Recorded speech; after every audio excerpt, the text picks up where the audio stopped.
So thanks to the hard work of some very, very brilliant and dedicated organisations, we are now starting to see the detail of what went on with the government's COVID contracts, with the money, more than 30 billion that they handed out for PPE, track and trace, testing, ventilators, all that kind of stuff.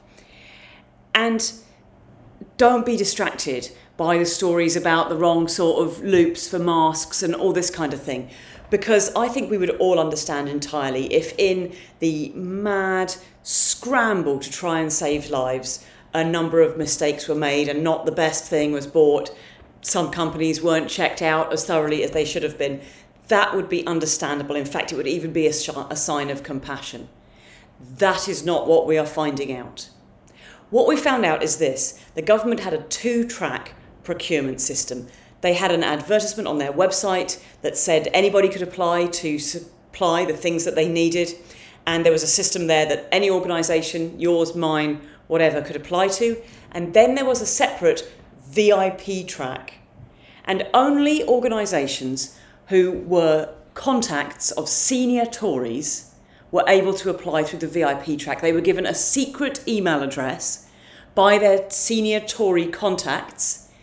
And when they applied through that email address, they had a 10 times better chance of getting the work that they applied for.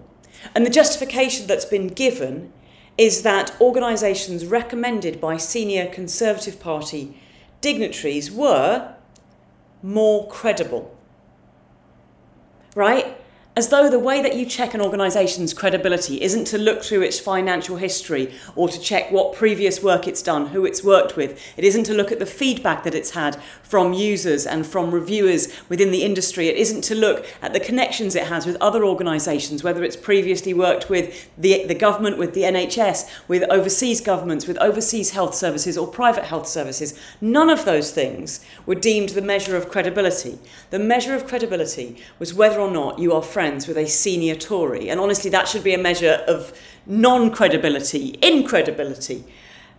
This is blatant, in-your-face cronyism at a level that completely beggars belief, and it shows us exactly how little regard they have for the rest of us, how strongly they believe that their own elite, privileged circles are innately better and more valuable and more credible than the rest of us. And the only thing we can do is to show them how freaking non-credible we think they are by getting rid of them as fast as we possibly can.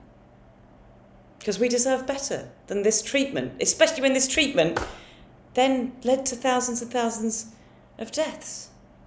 Maybe I'll have something cheerful to say next week. Hope you're well till then. Take care.